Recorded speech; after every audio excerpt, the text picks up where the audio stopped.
All right. Good morning or good afternoon, wherever you guys are at. We just opened this up. People are piling in, up to 50 already. We will this is going to be a great masterclass. I've been looking forward to this one. You guys are going to get a lot of value. Look at James Baumgartner. It's starting it off as usual. He's in Lancaster, Pennsylvania. Let us know where you guys are joining us from. Put it into chat. I'm gonna put mine in. I bet no one can guess where I'm at.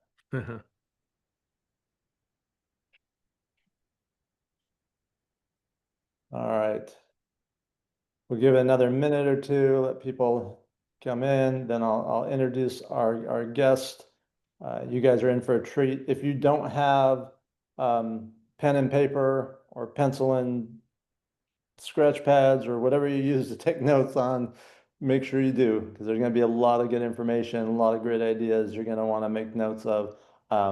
And I would encourage you, for the next 40 minutes or so, turn your phone off, turn your computer off, be present. There's going to be gold here. You don't want to miss it.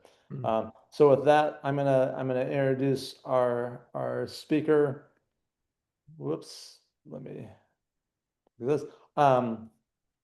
So for those of you, and I think everyone knows who I am, my name is Chris Heller. For the past 5 years, I've been the president of Movoto. Now we're owned by Lower Mortgage, and we are excited to continue to provide a lot of value to the real estate industry and to top agents and teams like you guys. Many of you on here are agents teams we partner with. Some of you that aren't, but you're welcome to find out more about what we do. Our guest today is Greg Harrelson. If you're on social media and you follow real estate people, if you're not following Greg, you should, because he has great messages. I've had the pleasure and privilege of knowing Greg for 30 some years now. Yeah, probably 30 years. Yeah, since the 90s, probably the mid to early 90s. Mhm. And like if I can't think of probably anyone else in the industry that I think is delivers the right message of what it takes to be successful in this industry any more than Greg does. He has had a top team for 30 years. He owns multiple brokerages in multiple markets. They all are high producing. His average productivity per agent is off the charts compared to most brokerages. And it's all because of the things that Greg teaches and the processes they use. And with that, I could keep talking about them, but what I want you guys to know is you're in for a treat. So be ready, take notes. And if you have any clients in South Carolina or parts of North Carolina, Greg and his agents I'd be happy to help you take care of them. So Greg, I'm going to turn it over to you and let you take it from there. Awesome. Well, thanks, Chris, for that. And I'm excited to be here and just collaborate with you at any stage that I can get on with you. So I'm going to share with you what I'm going to talk about, and then I'm going to tell you why I'm sharing this with you, and then I'll kind of give you the blueprint of what I'm sharing. And that is, I'm going to talk about listing presentations. I think we spend so much time on learning the scripts. We learn how to handle objections, objection handling. We learn how to call expireds, how to cold call, how to call FISBOs, how to drip on our sphere and whatnot. If you look at script books everywhere, you're going to see the majority of the emphasis is put on everything I just said. And there's not enough emphasis put on the listing presentation. So I'm going to really talk about the listing presentation. And I think it's important. And what I think that maybe needs to be rethought of, in the industry is I am not one that believes that any agent is going to follow a 30 to 45 minute scripted listing presentation. I think it's a mistake because I think when you do that, you're actually not having good conversation. You're not having interaction. You're not having dialogue. There's a difference in a script and a dialogue. Okay, so I'm going to kind of go through and share with you the presentation that I use as well as the presentation that I share with my agents, or I train my agents on. But I wanted to say this. What I'm going to share with you is exactly what I share with agents that I bring on my team and in my company. And I'm so adamant about it that I created what we call, this is just for internal use. This is not something that I can share with you. It's just built for my team. So it wouldn't make sense if I shared it with you. But it's called an online seller lead certification course, basically a seller lead certification course. If you're going to work sellers, I'm going to take you through a course that I created in my company. And you have to go through the course. And to get certified, you actually have to do the exact presentation that I'm going to share with you, hit every single point of what I'm going to share with you, and you have to do it live in front of me. I'm old school. I have a yellow notepad in front of me, and I'm critiquing the heck out of it. And I've only had one person ever get script certified me on the first round. So think about how deeply I've integrated this into my process, how serious I'm taking it. So when I deliver this to you today, I want you to know that I believe this to the core. Now, I've got 18-year-olds. Well, now he's 20, but within the first 18 months of being licensed at 18, he had taken, by the first 18 months, 75 listings. I've got young agents. I've got agents of different agents that just got licensed, and within a year, they're after a year's gone and they've really started to hone in on their craft, right? Only 1 year. They're taking 15 listings a month. And these are not by direct mail. This is actually outbound hunting, finding opportunities, and just presenting powerfully. So with that being said, let me go through the process. This is what I think an effective listing presentation should look like. Number one, there's two phases of a listing presentation. There's the pre-presentation, and then there is the presentation. You may hear coaches talk about pre-qualifying the lead and all this, and you have all these long scripts. And then if you actually follow it, in my opinion, it's not a conversation, it's an interrogation. I don't think that the pre-presentation should be an interrogation. I think it needs to be a conversation. So there's three things. I'm just going to tell you there's only three things that I'm concerned about when it comes to myself or an agent accomplishing in the pre-presentation, kind of like the pre-qualifying side of it. Number one is you've got to identify their motivation. Number two is you've got to identify what price they're hoping to get for the property. And I'm sure you're going to say, but Greg, every time I ask them what they want, they say, well, that's kind of why I'm talking to you. You're the professional. Why don't you tell me? And you don't know how to overcome that. Well, the key is the way you ask them what they wanted, provoke them to give you that objection. So I'm going to share with you how to ask because I never get that. Never do I get that because it's the way I structure the ask.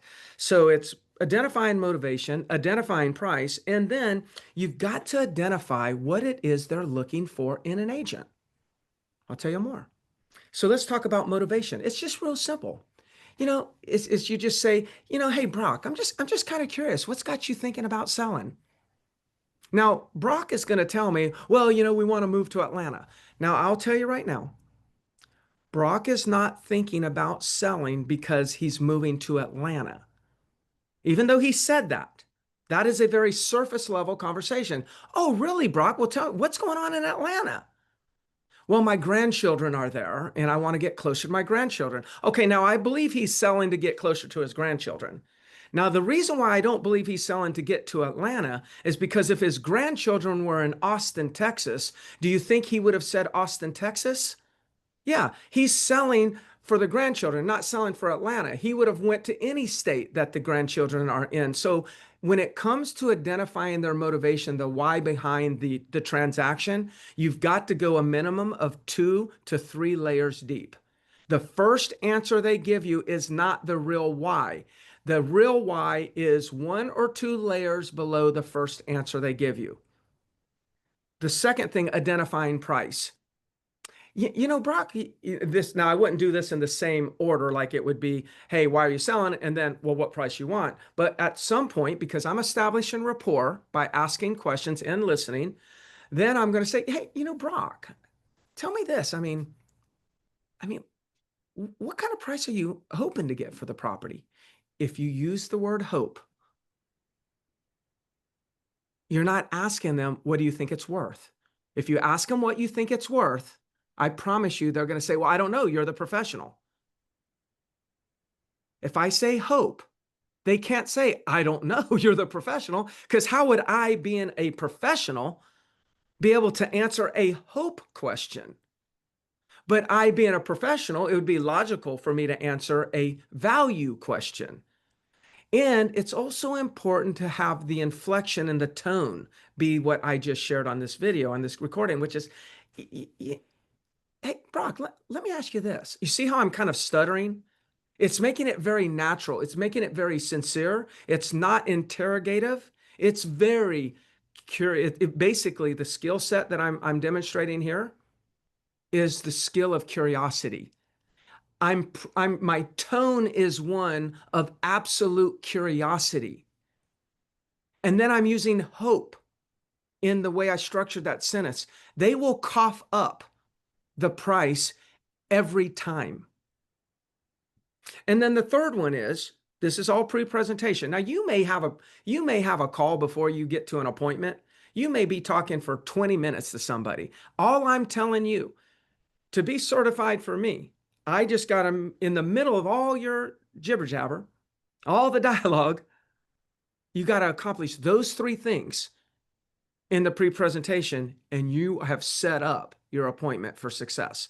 The third one is, of course, what are you looking for? And I'm going to say, Brock, well, tell me this. I mean, I'm sure you've got plenty of opportunities to hire real estate agents, talk to many different agents. Tell me, what are you actually looking for in an agent that you're going to choose? Now, as soon as I say that, what I'm really asking, let's say we were playing poker against each other, okay? And I'm saying, hey, Brock, can you tell me what cards do you have in your hand? Before I play mine, can you tell me what cards you have? Because you know what they're going to say is they're going to say, well, I really want to hear about the price and I want to see how they come up with the price. Okay, I better have some spreadsheets and I better be able to back up anything I say with data. They may say, well, I just want somebody that's going to follow up and communicate. I had a bad experience. The agent listed my property before and never talked to him. Okay, maybe you ought to build your follow up and communication strategies into your presentation so they don't have to ask you about them. Because you know what's important? What they're looking for in an agent, they don't ask the agent about. They don't ask the agent. So they never queue you up to answer these things. People, by the way, sellers are actually choosing the agent through the process of elimination, not selection. They're not selecting you. They have you over there because they're exercising a process of elimination. And what we end up doing is we self-eliminate because we don't show up how they are looking for somebody to show up. So I could say something like this, Brock, tell me, what's your favorite superhero? Well, it's Batman. Okay, cool. Now, tomorrow when I show up, guess what I'm going to have? I'm going to have my Batman suit on. Period. That's all I'm doing here. When I'm asking, hey, what are you looking for in an agent? I'm really asking them to give me clues as to how I need to show up. What do I need to address? Communication, follow up. How frequently are we going to be communicating? I will not wait for the seller to ask because the seller's not going to ask. But if I don't have that built in my presentation, then I am highly likely going to be eliminated. Those are the three things that you got to do in the pre-presentation. Now, I know that there's scripts all around the country. I've learned many of them. That is going to share, it's bigger than that. But there's not a lot of people that have listed the amount of property that I have and still do. I still list 10 properties a month as a part-timer, and that's not taking credit for my team. Now let's get into the presentation. You can see I kind of breaking this down to like there's three components of the pre-presentation. Well, there's four components to the presentation. There's the foyer, there's the tour, there's the kitchen table, and there's the close. There's the foyer, there's the tour, there's the kitchen table, there's the close. The foyer, it's you knock on the door. They open the door. I'm picking on Brock. I like Brock's name, Chris. I don't know if you know who Brock is, but I see Brock's name here, and that's just, you know what? There's a Brock, isn't there? There's a Raiders tight end. I think it's Brock or something like that, and I'm really excited about him because I'm a Raider fan. So maybe that's why I got you there, Brock. So thank you for participating, even though you're just kind of participating by default. You know, I'm going to knock on the door. Brock, who's probably really strong, is going to open up the door. And I'm going to say, hey, Brock, hey, it's Greg Harrelson here. Thank you so much for having me over. I'm really excited to help you get your property sold. In my script certification, Brock Bowers, that's it, Morgan. In my script certification, if I have an agent that joins my team and I'm script certifying them and they do not say what I just said, they're not getting certified. This is a non-negotiable. You knock on the door, they open up the door, you step into the foyer, and you say, hey, Brock, hey, really, thank you so much for having me over. Thank you so much for having me over, as if he invited me. I'm establishing authority here. He invited me. I didn't invite myself. Very, very subliminal, very important. And say, man, I'm really excited, to be here and help you get this property sold. By the way, do you mind taking me on a tour of your home? Now, here's the key here. I'm really excited about helping you get your property sold. As if you've already hired me. I'm speaking as if you've already hired me. I'm not, oh, I'm really excited to give you some information so you can interview, so you can consider me. No, no, no. Hey, I'm really excited to be here, man. Thanks for having me over, man. I'm excited to help you get this property sold. Hey, by the way, you mind taking me for a tour? You see how I didn't let that simmer. I didn't leave a gap of time for them to say, well, I don't know. We haven't really decided if we're going to sell yet. I didn't give them that opportunity to insert that because I don't really care about that conversation. I care about embedding this in his subconscious mind that he invited me over and we are here for me to get your property sold. Now let's go ahead and go show me this property. So I'm sharing with you what I say, but what's most important about what I'm sharing is why am I saying it? What's the psychology behind the strategy that I'm using here in the foyer? And you notice how I'm only in each one of the components, the stages of the presentation, I'm only going to give you one or two techniques.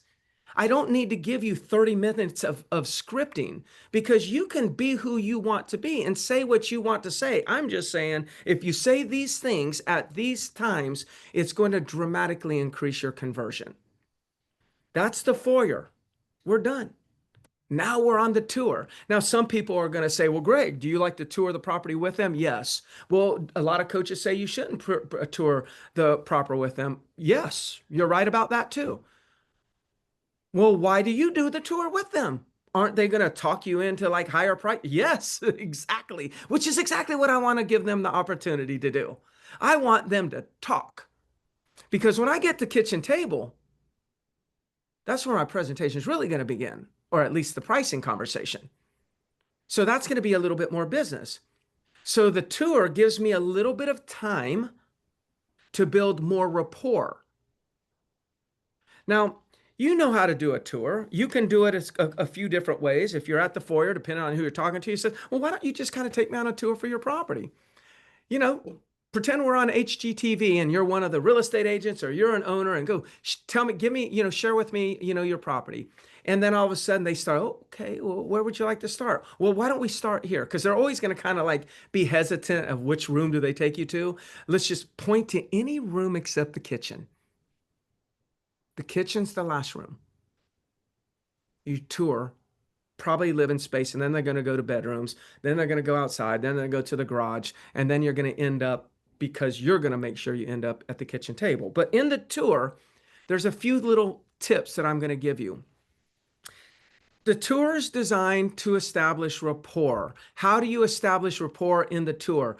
Remember, the seller believes the more they tell you about the property, the higher price you're going to tell them they can sell the property for. You just understand that. Like the more you get them to tell about the property, they think that benefits and features, like just keep stacking them up in their description of what they're telling you, they believe they're selling you their property, which is selling you on a higher price. So they really feel good about their property and about themselves and the fact that I'm listening to this while they're selling me. I'm cool with that. I'm not going to buy it. But I sure will allow them to sell it. But when you're doing a tour, here's what I'm looking for in script certification. If you've toured, say, two rooms. Let's just make it the rule of two in the tour. Two rooms. After you've seen the second room or living space or whatever you want to call it, again, I'm going to say it again. Let's see, just to make sure we believe it. I have my yellow notepads. Okay. I'm writing on my yellow notepad. That's what I'm doing. The benefits and the features of their property. Now, I asked them to take me on a tour, but I didn't ask them if I could take notes about the property. So after room 2, I'm going to say this. Gosh, Brock, I apologize. I should have asked. I'm actually noting all the benefits and the features that I'm noticing about your property. It's very important that I get all the benefits and features down. So when we go to market the property, I can make sure it's presented properly because we know those things can actually influence the price. Do you mind if I take notes? Now, why did I do that? The reason I did, and I don't ever, now here's where everyone makes the mistake in their certification. They actually present in front of me and they say, hey, I'm going to take some notes to write down the benefits and features. Are you okay with that? You've got to say, Brock, hey, look, I should have asked. I don't want you to ask for permission. I want you to ask for forgiveness that you didn't ask already. When I changed my approach to the asking about benefits and features and taking the notes, and I asked for permission, they really appreciated me asking that question. They thought that that was professional. They forgave me. No, it's no worries and whatnot. And really, they just opened up. And you know what happens right after you ask for forgiveness? They start talking. They start giving me more information about the benefits and the features. They tell me about the baseboards. They tell me about the fan can actually reverse and spin in the up. All fans can do that. They go into more detail now, which guess what's happening? The rapport is being built at a deeper level, naturally, not by what I'm saying, but by what they are saying. Now, everything I did here, I just assumed in the foyer, man, I'm really excited about helping you get this thing sold. I just went on the tour. Now, we're just a few minutes here. I just went on the tour and I said, basically, they gave me permission to write all these notes down because these are the very notes that we're going to use for our marketing. I didn't ask about if we're going to market. I told them we're marketing the property. And what I'm doing right now is I'm building my marketing right here in front of your very eyes. I'm presenting as if I've already been hired. Because in my mind, I don't go to a listing presentation to see if they will hire me. I'm going to a listing presentation to see if I want to be hired by that person. So I'm almost going and like they're got to qualify for my presentation versus me qualifying for their wants. I'm looking to see, is this property something I can sell? I'm not going in there feeling like, well, I got to present myself so I can impress them and maybe they think I could sell it. No, I'm selling it if I want to. Now, of course, I'm not going to verbalize that. But the second thing I said, people choose based on the process of elimination. Well, here's another thing they choose. That's kind of a process. Elimination versus selection is kind of a process for choosing. But what do they choose? They choose confidence over competence. See, a lot of us are practicing in trying to go in and figure out how can we be the most competent agent. When what I'm doing here, and now I like competence because the reality is competence plus confidence is deadly. But I can tell you right now, confident agents beat competent agents daily. So every bit of the way that I'm presenting right now is exuding confidence. And it's not really difficult. When you listen to this recording, I promise you, every single one of you can do what I'm saying. And here's how I know it, because I got hundreds of them doing it.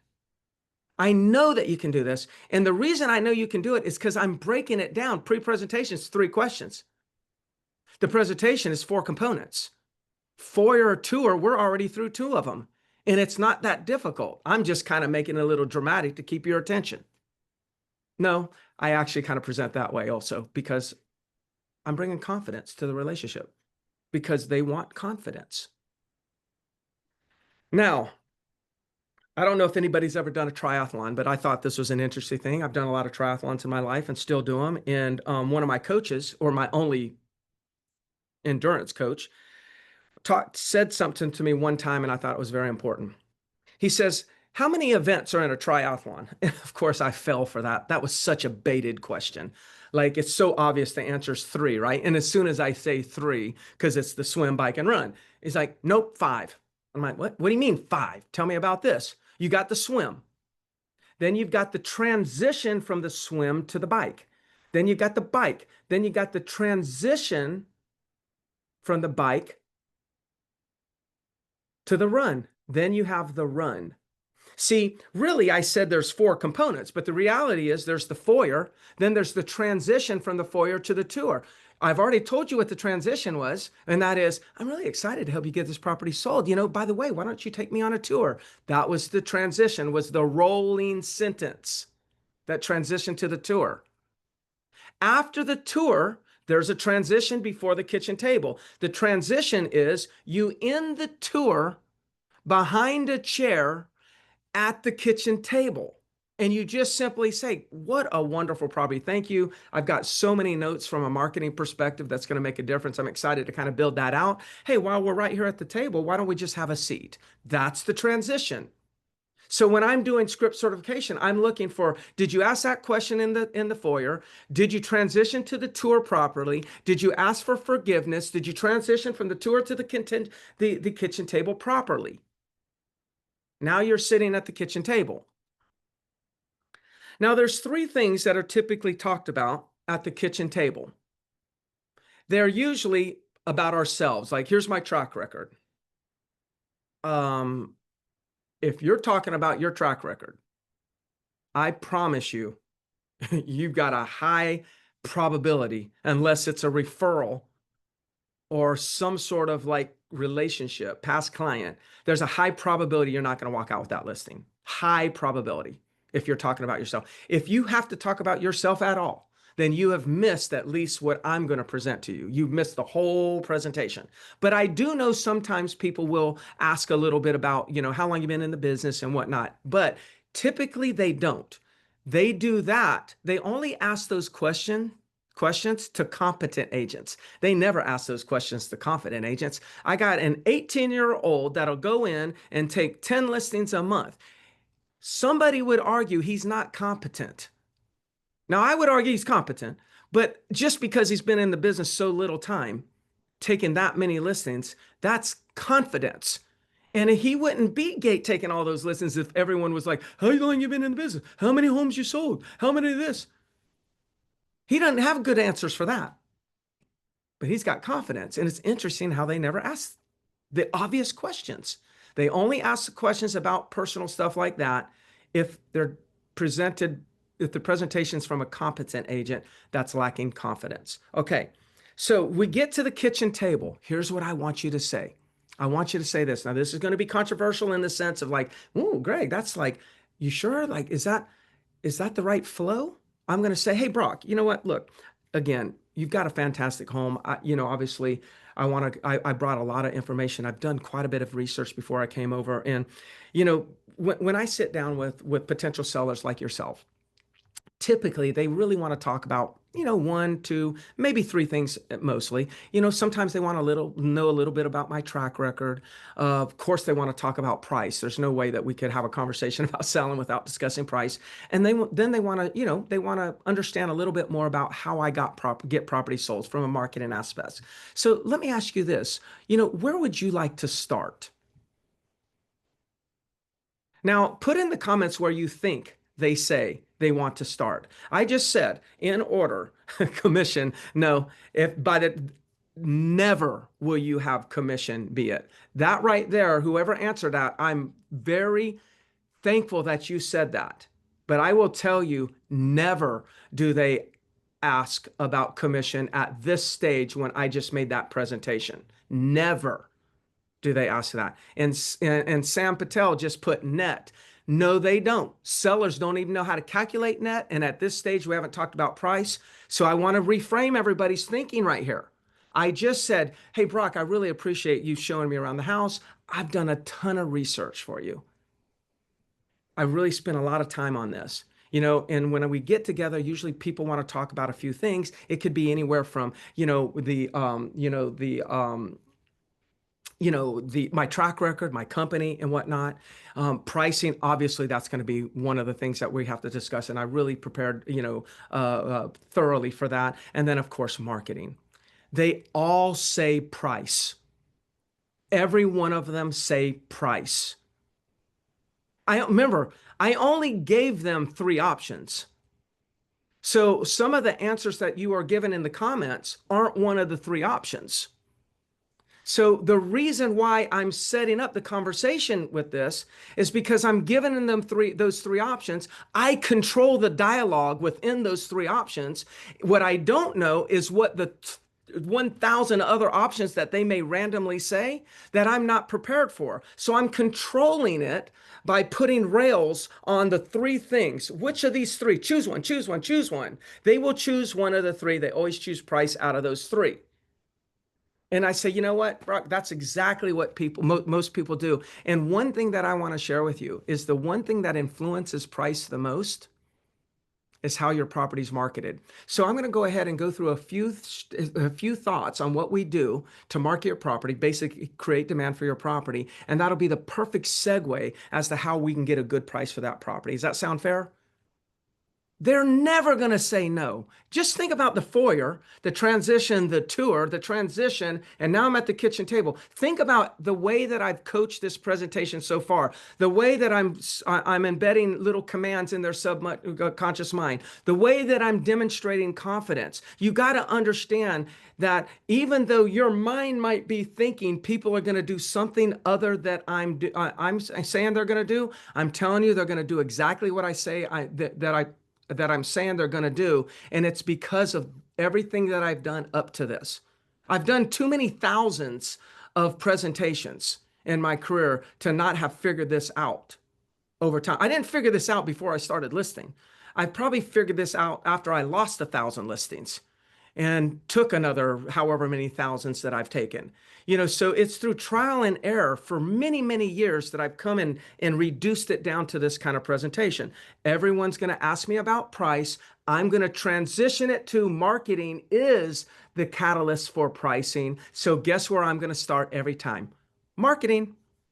Now, some of you thinking, well, I don't know what you're thinking really, but I'm not a big marketer and I'm not a big spender on marketing. So don't worry, I'm not going and going to present all that stuff. But one of the first things I'm going to do when I talk about marketing is I'm going to talk about what you don't want to hire me for. Brock, hey, so let's start with marketing. But before we start, and I just share with you a few things that I do that are unique to, most agents. I just want you to know that I don't want to spend a lot of time on this, but yes, I put it in the MLS, and yes, I syndicate it to all the websites, thousands of websites on the internet. And, I'm a Movado partner and I'm a Zillow partner and I get realtor.com leads and, and I'll make sure that your property's all on those websites. I put a sign and I put a lockbox and I create a flyer for your property. I said, look, I do all of those things. But I don't think you should be hiring an agent based on those things because the reality is every agent does those things. Well, and if I'm really being honest, most of those things agents don't do. We put it on the MLS and the MLS is the one that puts them on all these websites. So I don't want to build up like those are the things that I do that differentiate me from others. Because the reality is you can get that from every agent. Now, what I want to put our attention on, though, is these are the things that I do that most agents don't do that cause my properties to sell faster and for more money. Now, here's what I just did. What I just did is I know that my competition is presenting syndication of their listing to all these websites as part of their marketing. And what did I just do? I just minimized the value of everybody else that's going to present to that seller. I didn't say anything negative about that agent. Don't even know if they talked to another agent, but I know every agent presents that. Every agent builds that into their presentation, or most. So I'm just anticipating that they're hearing that over and over again. So I'm going to be like, yeah, I do that too. But reality, that's the computer doing all that. Don't give any value on that. And then now I said, but these are the things that I do that differentiate. Now they're leaning in, because you know what else they do? They eliminate versus select. It's confidence over competence, and it's difference over similar. Difference over similar. What do I mean by that? If you present something different, they might not even understand it. But because it's not similar, all of a sudden you're more attractive. That was the whole process of saying, yeah, we do all these things. Now, from a marketing standpoint, I'm going to say the unique things that I do. You might be you've got a relationship with Movado. Some of you have leads from Movado, or maybe you have a different lead source. Well, how many leads do you get?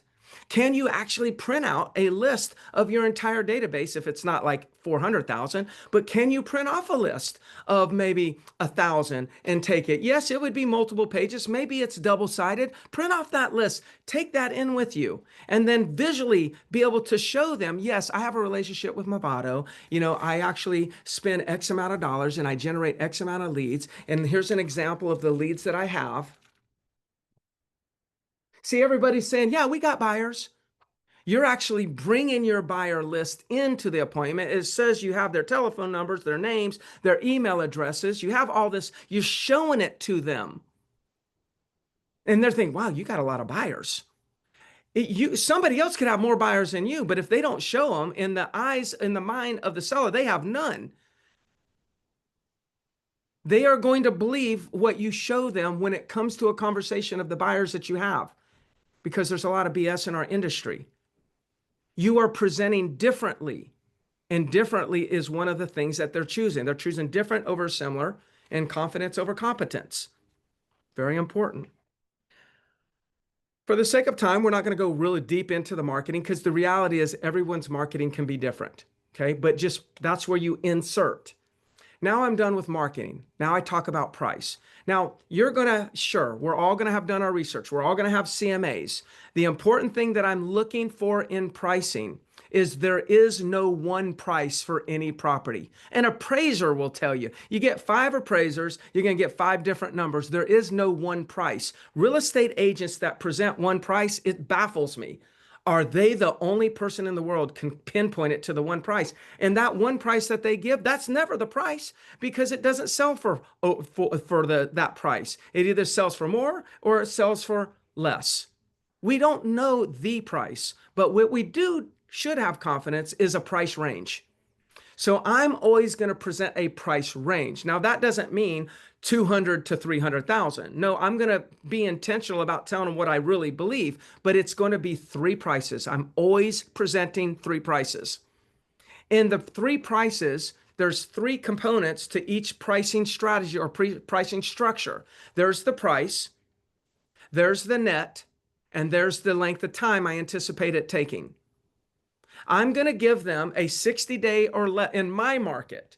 In my market, I'm going to give them a 60-day or less price. I'm going to give them a 60 to 120-day price. So a 2 months or less, a 3 or 4 month, and a 5 and 6 month price. So I'm going to look at the CMA and I'm going to really study it, and I'm going to see what were the prices that properties that sold consistently in less than 60 days versus they took a full 6 months versus somewhere in the middle. I'm going to figure out, that's how I'm going to break down my pricing discovery. And then I'm going to have those 3 prices, and I'm going to associate each one of those 3 prices with a net at my commission, whatever you choose to charge, and at an estimated days on the market. And then I'm going to say, hey, Brock, Obviously we looked at the information together, and I think it's pretty obvious at this point, Brock, that the market indicates that the property could sell anywhere from 400 to, $440,000, again, based on what we looked at.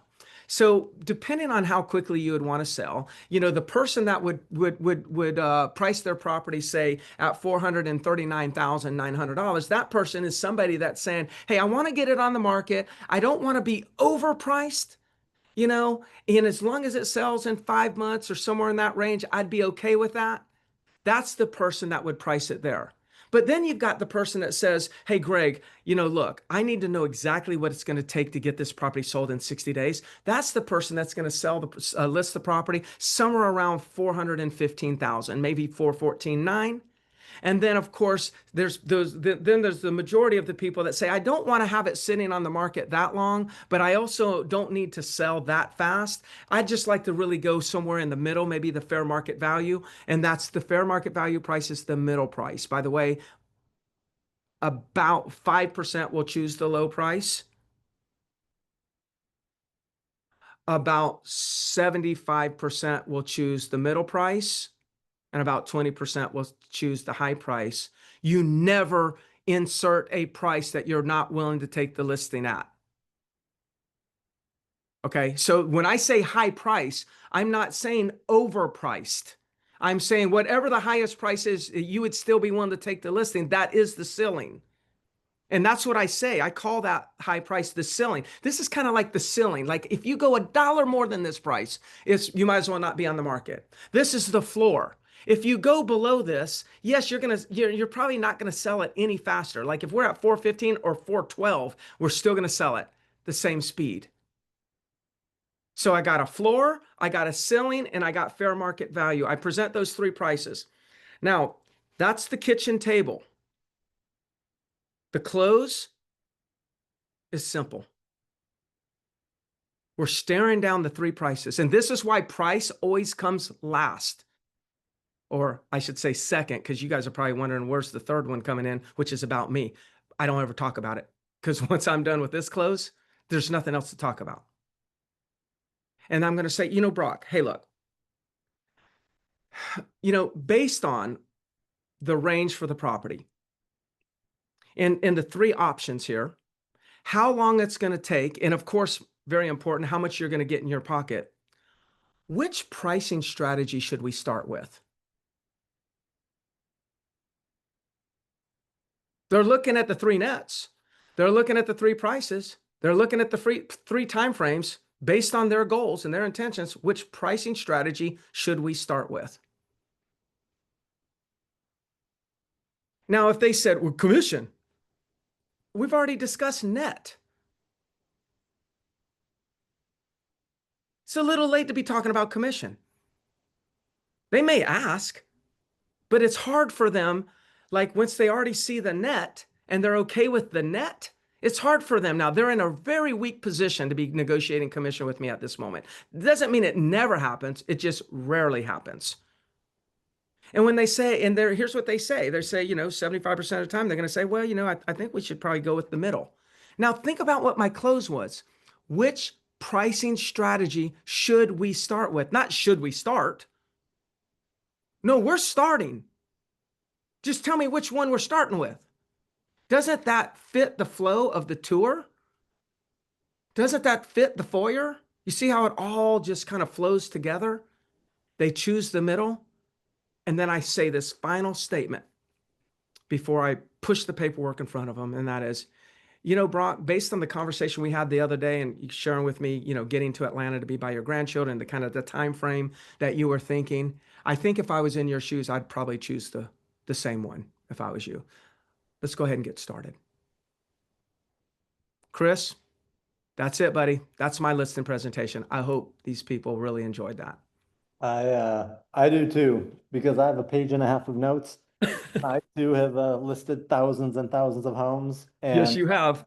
I am not too proud to say that I'm always willing to learn something new, and I learned some new things that in fact I'm there's people on my team that are on here, and there's people on my team that aren't on here, and the ones that aren't on here will watch this before they go on an appointment. Oh, that's awesome. Yeah. And this is it. I sincerely, and I know people are not, I hope people are not questioning me. Sincerely, um, I do not let my team on a personal team level, I do not let them advance and work with sellers unless they're script certified. But they get up and running so fast, so fast. And what will happen, you all, if you all really take this to a mastery level, you'll find that you become a better lead generator because you want to go on. I want to go on a listing appointment. I feel like that's me stepping on stage at Broadway. That is my time to perform. And I want to perform. Where a lot of people get nervous, I'm like, no, let me go. Yeah, And that's awesome. yeah, So first of all, thank you so much for sharing that. yes. We have to, but we appreciate it. Anyone that has any specific questions for Greg, questions about anything he said, anything he didn't say, um, put them in the chat. We'll get after him. Um, Greg, I could see someone, maybe not who's watching this live, but maybe someone Yeah. who watches the recording a week from now say, well, but that's his market. That's not going to work in my market. Yeah. What's your response to that? Well, I guess I don't know everybody here, so let me be on good behavior. Because if, usually that infuriates me, and it makes me want to move to their market to show them. That's really, but then it's like, well, that's irrational. The reality is this, is I've coached all over the country. Okay, agents all over. It doesn't matter if it's Taos, New Mexico, Lake Tahoe. It doesn't matter if it's Miami, if it's San Diego. It doesn't matter, and it works. Okay, I'm also in 6 different markets myself, and there is nothing different in any market. Nothing different. Now, what somebody could also say is, yeah, but that's not my personality.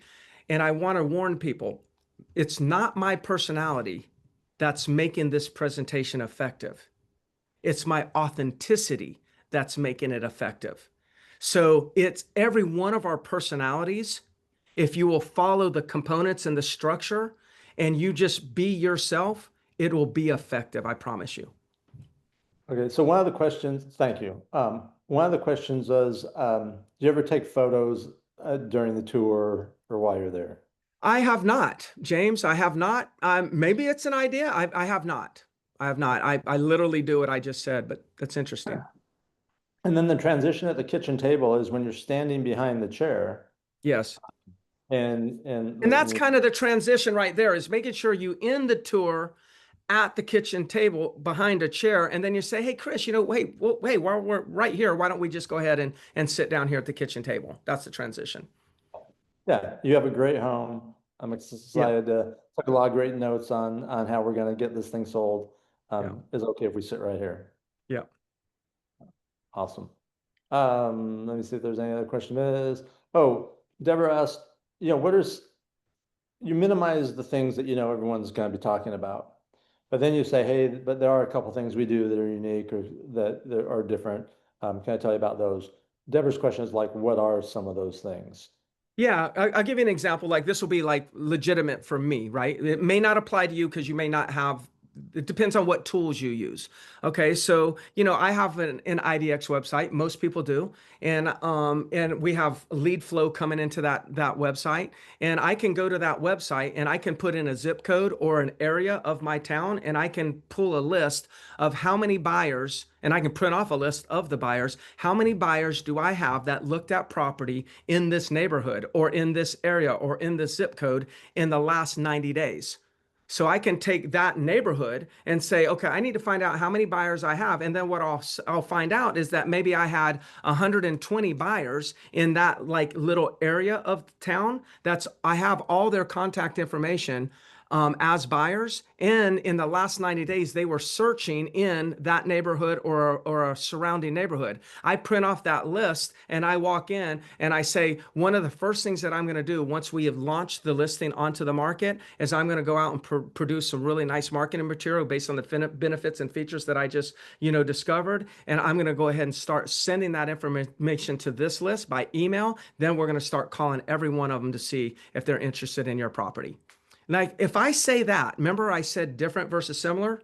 When I say that, that is so damn unique and so different, I could zip my lip and push the damn paper in front of them they're signing right now. The second one, just because, Deborah, you might not have that, so I'll give you one that anyone can do. And that is, one of the other things that I do is you probably hear about agents, they'll list the property and they just kind of put in the MLS and they sit back. I'm not that agent. When I get it in the MLS, I go to work. But let me tell you what I mean by that. I actually do research, deep research in the MLS, and I identify, who are the top 10 to 15 agents that have sold property in this neighborhood or in this little area within the last 6 months. See, there's 10,000 properties currently listed on the market. I can't expect the day that we launch your listing that the right agent's going to see it as a new listing. So what I'm going to do is I'm going to take the ones that are most probable to participate in this sale, and I'm going to give them a call. And I'll even tell you, Deborah, this is what I'm going to say. I'm going to say, hey, Judy, this is Greg Harrelson over at XYZ Company. Man, I noticed you've been very successful in the neighborhood over there at Carolina Forest. I don't know what you're doing, but you must be doing something right. I just put another property on the market over on XYZ Street in that same neighborhood. Are you working with any buyers right now that might be looking for something? This one just hit the market. Again, no money, doesn't cost a darn thing. And what is that? That is called different. Your competition is not presenting that. So those are two examples. Great, great. Um, what you presented is logical, common sense, is selling, and makes sense. And is simple more than anything else. Why do people have a tendency to overcomplicate the process? I think they're over. I think I think we feel like I think we have this hallucination of what people are looking for in an agent. And then we're trying, and it's really a fantasy. And then we're trying to inauthentically fit into that fantasy thing that we created. So we're trying to be something that they don't need us to be. And then we're trying to be something who we're not. And I think we just overcomplicate. And I'm a little bit, on the coaching side, I feel like coaching has also complicated it. It's like we've overcomplicated the presentation. And quite frankly, just truly just being transparent, I feel like sometimes coaches have built these elaborate presentations just so the presentations look good in the eyes of the agent, but they might not really be effective. And so there's always that conflict. What I'm doing is just like through the years, figure out what's working, what's not working, and realizing when I'm something that I'm not, that's troublesome. And when I try to be something that they're not looking for, that's troublesome. They're going to select by the process of elimination, not selection. They're looking for competence, not necessarily competence. If you're competent, that's even better. And then, of course, they want something different. Do not present similar. Follow those golden rules, and you're golden. That's great. That's great. Um, fear of rejection. I don't know what that was, a question or anything, but oh, you're answering the question I asked. Yeah, I think like I think what you said is right on. Here's my suggestion to everyone. For the 100 of you that are on here, you're going to get this recording and watch it again, and then watch it again, and then just make notes of the process. Just follow this process. Too many agents miss out on too many opportunities to list homes because they don't have a good process for their listing presentation. And everyone's looking for the magic presentation, the magic script. What Greg just said, and I know this in every cell in my body because I've been in thousands of homes and thousands of these conversations, is right, and it will work. It'll work if you do it, but can't wing it. You gotta practice it. You gotta have someone certify you, someone critique you. Do it for someone on your team or someone in your office, and ask them the question, would you hire me based on what I just did? All right. Well, Greg, can't thank you enough. Yeah, this is great. This was awesome. We will definitely have you on again. And thanks everyone for joining us. We hope you got a lot of benefit out of this. I know you did, so it's kind of redundant to say that. But hope you have a productive rest of the week. Go out there, practice, build your skills, help people buy homes, help people sell homes. Thanks, everyone. Bye, everybody.